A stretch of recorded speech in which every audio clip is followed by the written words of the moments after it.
حديث البلد مع إليونور زغيب.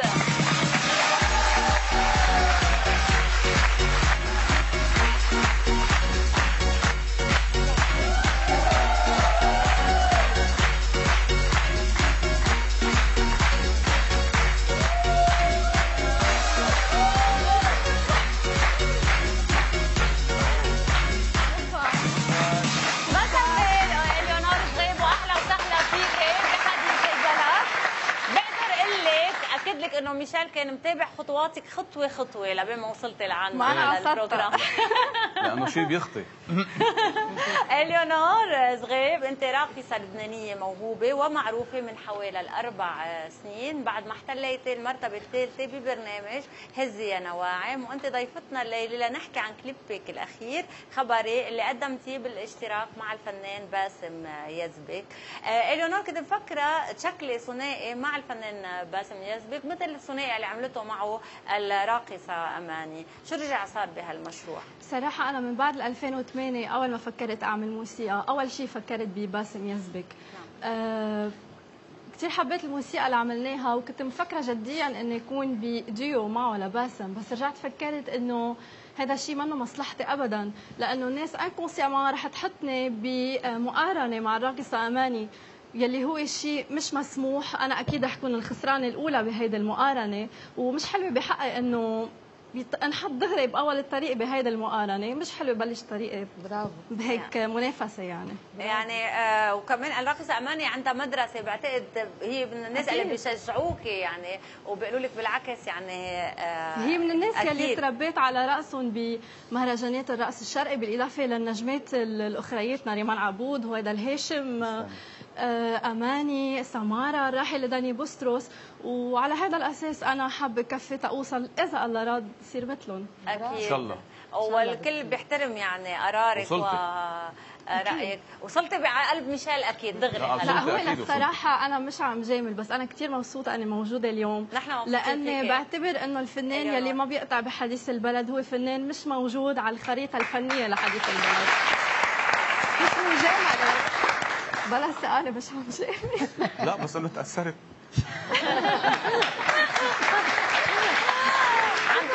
عم تحكي نحن اليوم بيسعدنا انه فنانين يشهدوا فينا طبعا، وانه هالبلاتو يستضيف اهم الفنانين اللبنانيين. إليونور، قبل ما نحكي اكثر عن الرقص خلينا نشوف سوا هالمشاهد من خبري. كلمات صفوح شغاله، غناء الحان وتوزيع باسم يزبك، واخراج سوزي سلمان. بس حتى نقدر نشغل البلاير بدك طلع بكاميرتك وتقولي بلاير باسم. يا ناس ياهو ياهو يا خلقي أوه أوه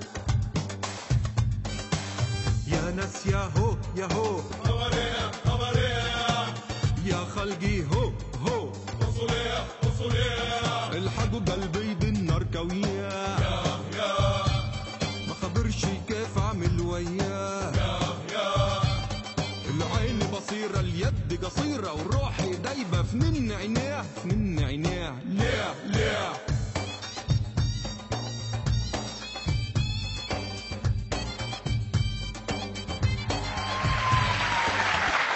إليونور عم بتطلع بميشيل خلص الكليب وهو عم بيعمل هيك، هيدي شو معناتها ميشيل؟ كثير اخر لقطة كثير حلوة.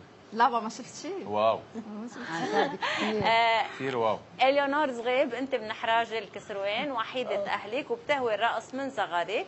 بعد البكالوريا وقعت عقد مع مكتب استوديو الفن من دون ما تستفيدي منه، وهيك رجعتي تخصصتي بالفلسفه وحصلتي على ماسترز بالمجال. بال 2008 قدمتي على برنامج هزي يا نواعم واحتليتي المرتبه الثالثه، والسنه الماضيه شاركتي بكليب بهاء سلطان وملنا اللي قدمتي من بعده عدد من الحفلات بمصر. إليونور، اليوم بتقولي انك صرتي تعتبري الرقص هوايه مش احتراف، وعامله رديه على هالموضوع. شو بتقول الرديه؟ سوري، بس على قصه الهوايه مش الاحتراف، انا بال 2008 بعد هزيا نواعم اشتغلت بالمطاعم، ما بقول لا، بس بعد فتره لاني ما تقدمت وما كنت موفقه بالفريق العمل يلي حولي، حسيت حالي عم صير اني نمره فنيه بالمحل مثل غيري، يعني الناس ما عم تجي تقصدني الي، فتحولت صار في كره بيني وبين موهبتي، يعني هي صارت تكرهني وانا صرت اكرهها، هي لانه بدها مني اكثر وانا ماني قادره احقق لها يلي بدها اياه، بصير في صراع بيني وبين بتقولي انه هالمجال محصور شوي؟ المجال محصور لانه صراحه طليت التلفزيون ما بقى متوفره قد قبل، انه وين بطلع برقص، ما كلهم توك شو، يا اجتماعي يا سياسي يا برامج طبخ يا انه طب يلا ها يعني نحن هون انه بطلع مع ولاد عبود هيدا مشان حنا والله يا حي هيدي الساحه لك اعملي لنا شوي هيك يلا هلا بالاخر اكيد هلا اكيد ما رح تترك بلا ما تكون فرجتنا شيء من رقصها الحلو. تعود عليكم شوي. اليونور عامله رديه عن الرقص، وبتقولي انه الشاعر موسى زغيب قرابتك كمان، شو بتقول هالرديه؟ هيدا الرديه مثل اختصار لكل شيء قطعت فيه من انا وصغيره لهلا، بتقول كان يا ما كان بقديم الزمان فن حلو كتير اسمه الرقص، وكان مشهور وين ما كان، كان في بنوته صغيره تقعد قدام الشاشه تتفرج على الحوريات عم ترقص بفن وشياكه، اخذت من اماني ونصتها ومن سماره اناقتها ومن هويدا جرأتها، بس سوري على الاكيد انها اخذت من امها حلاوتها. كبرت الصغيره واجا الوقت بدها تصير نجمه مضويه كبيره هالقد، بدها تطلع على الشاشه بس الشاشه مطفيه، اتاري الزمن غدر هالحوريات قتلها وصارت منسيه، وفاتوا على الفن تجار وصار الجار يهمس للجار انه الفن منه الا محن وقمار، كلكم فاهمين عن مين عم بحكي وكلكم شاهدين من شو عم بشكي، بس الليله رح ارقص والايقاع يودي، كل حركه فن وهدي اذا كان فيك هدي. حلو.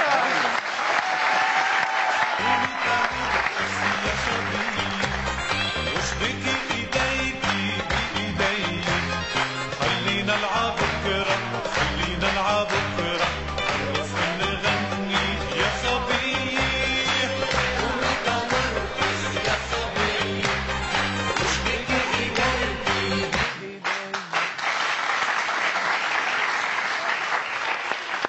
ان شاء الله من خلال ارب بوكينج والMTV قريبا رح يكون في عندي شيء انا وزياد برجي بالبلاي روم. نعم. ثرو ارب بوكينج، وان شاء الله اليونور يكون لها حصه بهالشو. عند كلمتك؟ عند كلمتي عم بقولها على الهوا. خلص هيدا لكن قريبا اليونور ميشيل وزياد برجي بالبلاي روم برعايه ارب بوكينج.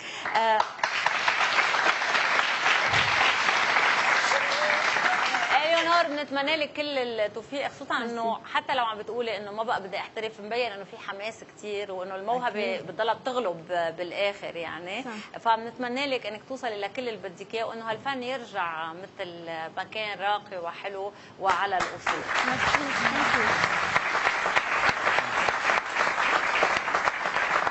اليونور دانسينج وذ ذا ستارز بتعرفي رجع الرقص على الساحه العربيه، وانا واحد من اللي رقصوا، مش عيب يعني انه اشتغل رقاصه ما عندي مشكله. والله انا شو بعمل يعني بس عم نطلب منك. معقول تلبس بدله؟ انت بدله شو بتعملي؟ انا ما فيني اكون بدله. بس هيك رجاء فينا نشوف رقصه من الرقصات. فطوم حيسبيس. رجاء فينا نشوف رقصه علي ولا اطلبي منا رقصه. انا ما بفهمش سوري، انا افهم مصري. سوري ما تواخذيني. بدنا نسمع رقصه منك. بدك تسمع رقصه؟ نشوف رقصه. اعطينا الضوء يلا. انا رح اعطيكي من عندي من غناء عصام رجي، كمان الراحل عصام رجي والحان فريد الأطرش، اغنيه بعتقد كثير رح تعجبك، بس ما رح سمعك اياها غير لتبلشي تنزلي عن الكرسي. يلا اوكي.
وزي انا واعي قصدك الحرير وخلي الشعر الناعم مع الهوى يطير.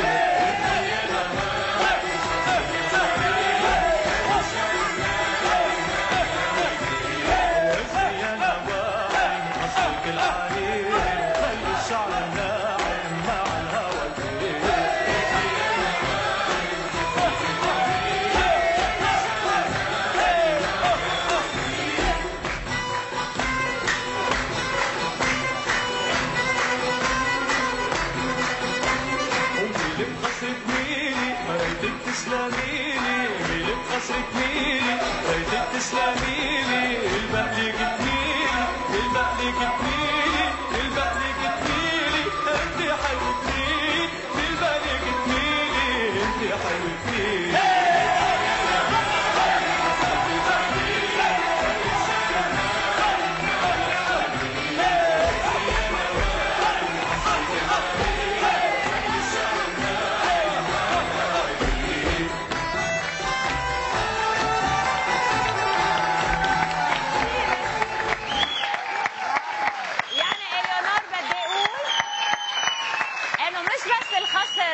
حرير عندها حركة كثير حلوة بالإيدين وهيدي كمان صفة من صفات الراقصة المحترفة. بقى شابو با إليونور زقفة جديدة.